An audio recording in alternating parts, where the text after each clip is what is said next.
नमस्कार दोस्तों, एक बार फिर से स्वागत है आप सभी लोगों का हमारे इस चैनल पे। देखिए, आज का जो टॉपिक है वो बहुत ज़्यादा इंपॉर्टेंट होने वाला है, इसलिए आप लोग अपना दिल और दिमाग दोनों खोल के सुनिएगा। इंडिया में एक फॉरेस्ट है जो आजकल हर जगह छाया हुआ है। आप कहीं भी चले जाओ, सोशल मीडिया, न्यूज़ चैनल, आपको इस फॉरेस्ट का नाम जरूर सुनने को मिलेगा और उस फॉरेस्ट का नाम है बक्सवाहा फॉरेस्ट। ये जो बक्सवाहा फॉरेस्ट है वो मध्य प्रदेश के छतरपुर डिस्ट्रिक्ट में है। अब वैसे तो देखिए, आप दुनिया का कोई भी जंगल ले लो, वो इम्पॉर्टेंट होता है, वो अपने आप में एक एसेट है, लेकिन ये जो बक्सवाहा फॉरेस्ट है वो एक्सेप्शन है, क्योंकि IBM के हिसाब से, इंडियन ब्यूरो ऑफ माइंस के हिसाब से बक्सवाहा फॉरेस्ट एक बहुत बड़ा डायमंड रिजर्व है। मतलब इस जंगल के नीचे बहुत लार्ज अमाउंट में डायमंड का रिजर्व पाया जाता है। अब इंडिया में अगर आप देखिए तो मात्र 3 ही 4 ऐसा स्टेट है जहाँ पे डायमंड का रिजर्व पाया जाता है। आंध्र प्रदेश, छत्तीसगढ़, MP और उड़ीसा, मात्र ये 4 ही ऐसा स्टेट्स है इंडिया में जहाँ पे डायमंड का रिजर्व मिलता है। और उससे भी इंटरेस्टिंग बात ये है कि पूरे इंडिया में जितना डायमंड का रिजर्व पाया जाता है उसका 90.18% अकेले MP में पाया जाता है। मतलब ये तो बहुत बड़ी बात हो गई भाई साहब कि अकेले 90% से ऊपर पूरे इंडिया का डायमंड रिजर्व MP में है। देखिए, जब इतना बड़ा डायमंड रिजर्व होना तो किसी भी गवर्नमेंट का दिमाग घूम जाएगा। तो 2019 में MP गवर्नमेंट डिसाइड करती है कि ये जो बक्सवाहा फॉरेस्ट के नीचे डायमंड है उसको निकाला जाना चाहिए। तो इसके रिगार्डिंग टेंडर रिलीज करती है।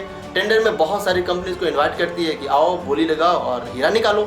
तो इसमें जो मेजर कंपनी थी वो एक अडानी ग्रुप थी और दूसरी तरफ जो आदित्य बिरला ग्रुप की एक कंपनी है EMIL, Essel mining and industries limited, ये दोनों पार्टिसिपेट कर रही थी। मतलब ये मेजर कंपनीज थी और भी बहुत सारी कंपनी थी।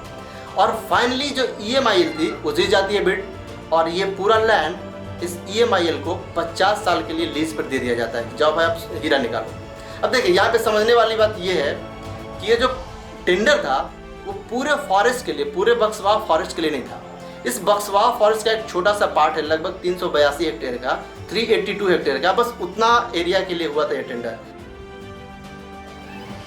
देखिए, सारा इशू शुरू होता है इस टेंडर के बाद, क्योंकि इस प्रोजेक्ट से रिलेटेड प्रॉब्लम को एड्रेस किए बिना आप आगे नहीं बढ़ सकते।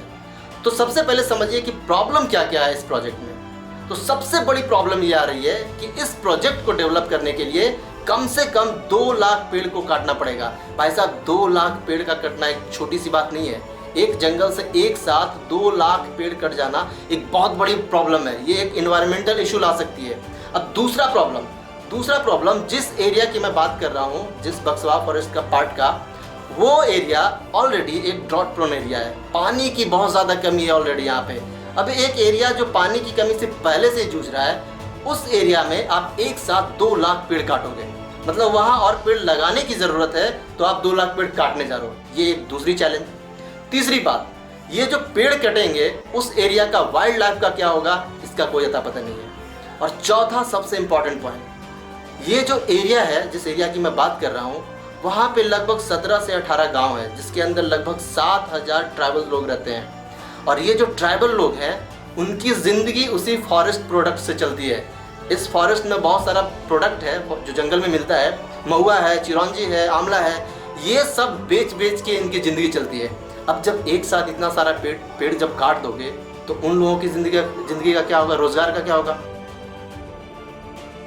देखिए, ये सब जो प्रॉब्लम है ना, कोई छोटा मोटा प्रॉब्लम नहीं है। ये एक बहुत बड़ा एनवायरमेंटल कंसर्न है जो पूरे जंगल का इकोसिस्टम डिस्टर्ब कर सकता है। और यही रीज़न है कि इंडिया में इस प्रोजेक्ट के अगेंस्ट ज़बरदस्त प्रोटेस्ट स्टार्ट हो चुका है। सुप्रीम कोर्ट हो या NGT हो, हर दिन नया PIL फाइल हो रहा है कि भाई इस प्रोजेक्ट को किसी तरह रोको। NGO या फिर बड़े बड़े और भी जो ऑर्गेनाइजेशन है, सब लोग इसके प्रोटेस्ट में आ रहे हैं और ऐसा माना जा रहा है कि आने वाले कुछ समय में ये प्रोटेस्ट और भी ज़बरदस्त तेज होगा और एक बड़े लेवल पे, नेशनल लेवल पे इसके अगेंस्ट ज़बरदस्त प्रोटेस्ट बहुत जल्द आपको देखने को मिल सकता है। अगर EMIL की बात करें तो EMIL का कहना है कि अगर एक बार ये प्रोजेक्ट डेवलप हो गया ना तो ये एशिया का सबसे बड़ा डायमंड माइन बन जाएगा और एक बहुत बड़े नंबर में रोजगार जनरेट होगा, जिसका फायदा ट्राइबल लोगों को भी मिलेगा। ये जो ट्राइबल लोग हैं आसपास के, उसको भी मिलेगा। अब देखिए, यहाँ पे एक और इंटरेस्टिंग बात ये है कि जो इस जंगल के DFO हैं, डिस्ट्रिक्ट फॉरेस्ट ऑफिसर, उनका कहना है कि इस प्रोटेस्ट से इन ट्राइबल लोगों का कोई लेना देना नहीं है। ये जो ट्राइबल लोग हैं इस प्रोजेक्ट का वेलकम कर रहे हैं क्योंकि उनको लग रहा है कि उनको रोजगार मिलेगा। और जो प्रोटेस्ट कर रहे हैं वो सारे के सारे आउटसाइडर लोग हैं। तो क्या सच्चाई ये अलग बात है, लेकिन जो डिस्ट्रिक्ट फॉरेस्ट ऑफिसर है वो इस तरह के अपना स्टेटमेंट दे रहे हैं। देखिए, एक और इम्पॉर्टेंट बात यहाँ पे समझने के लिए ये है कि ये जो प्रोजेक्ट है ना, उसका कनेक्शन बहुत पुराना है। 2006 में एमपी गवर्नमेंट ने ऑस्ट्रेलिया की एक कंपनी थी जिसका नाम था रियो टिंटो, उसको इसी लैंड के लिए माइनिंग लाइसेंस दी थी। बस फ़र्क ये था कि उस समय जो लैंड अलॉट हुआ था वो हुआ था 954 हेक्टेयर के लिए, और जो अभी अलॉट हुआ है वो हुआ है 382 हेक्टेयर के लिए। तो उस समय भी ज़बरदस्त प्रोटेस्ट हुआ इस प्रोजेक्ट के अगेंस्ट में, और फाइनली 2016 में गवर्नमेंट को भी ऐसा लगने लगा कि भाई ये जो प्रोजेक्ट है वो एनवायरनमेंट के लिए बहुत ज़्यादा खतरनाक है, जंगल के लिए खतरा है, और जो आसपास के टाइगर रिजर्व है उसके लिए भी ये डेंजरस है। तो वो जो लाइसेंस थी ऑस्ट्रेलियन कंपनी की उसको कैंसिल कर देती है 2016 में। तो 2017 तक ऑस्ट्रेलियन जो कंपनी थी उसको वापस जाना पड़ता है प्रोजेक्ट को छोड़ के। अब यहाँ पे नोटिस करने वाला बात ये है कि 2006 में उसको लाइसेंस मिला और वो जा कब रही है 2017 में। तो ये जो बीच का टाइम था, उस टाइम तक ऑस्ट्रेलियन जो कंपनी थी वो लगभग $90 मिलियन खर्च कर चुकी थी। अब भाई साहब, ये वही बात हो गया कि खाया पिया कुछ नहीं और ग्लास तोड़ा $90 मिलियन का। उतना खर्च करने के बाद भी प्रोजेक्ट स्टार्ट नहीं हुआ और बीच में ही छोड़ के उसको भागना पड़ा। लेकिन कहते हैं ना कि हीरा तो है सदा के लिए।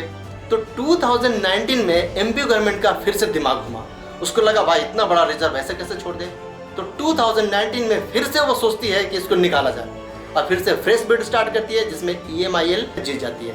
तो EMIL को फाइनली ये 50 साल के लिए लैंड लीज पे दे दिया जाता है।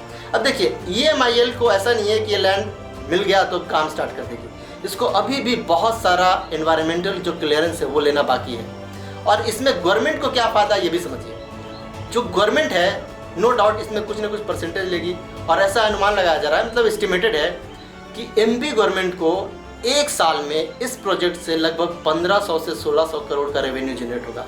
अब भाई साहब, गवर्नमेंट को लग रहा है यार बैठे बैठे पैसा आएगा, कट जाने दो पेड़।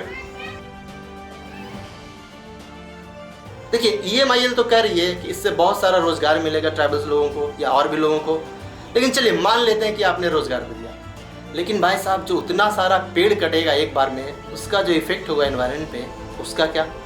और जो उसके अंदर वाइल्ड लाइफ है वो जो डिस्टर्ब होगी, उसका क्या? तो जब तक आप इन सारी चीज़ों को एड्रेस नहीं करते हैं, इस प्रोजेक्ट को बढ़ाना डेफिनेटली खतरनाक है एनवायरनमेंट के लिए। तो अगर ध्यान से देखा जाए तो ये जो प्रोजेक्ट है ना, बेसिकली एम्प्लॉयमेंट वर्सेस इन्वायरमेंट बन के रह गया है। दोनों में से किसी न किसी एक को चुनना पड़ेगा।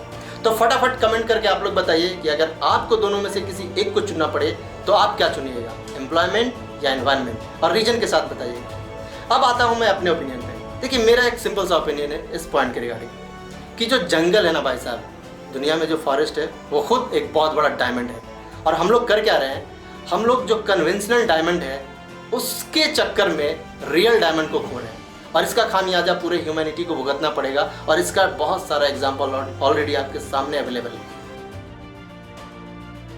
तो इस प्रॉब्लम को आप लोग हल्के में मत लीजिएगा, ये एक बहुत बड़ा प्रॉब्लम है, पूरी दुनिया के लिए एक चैलेंज है जिसमें आप सभी लोगों का कंट्रीब्यूशन बहुत ज़्यादा मायने रखती है। तो अगर आपको ये वीडियो इन्फॉर्मेटिव लगा, अच्छा लगा, तो लाइक कीजिए, कमेंट कीजिए, शेयर कीजिए और सब्सक्राइब जरूर कीजिए। तो मिलते हैं अब अगले किसी वीडियो में, तब तक के लिए खुश रहिए और खुश रखिए।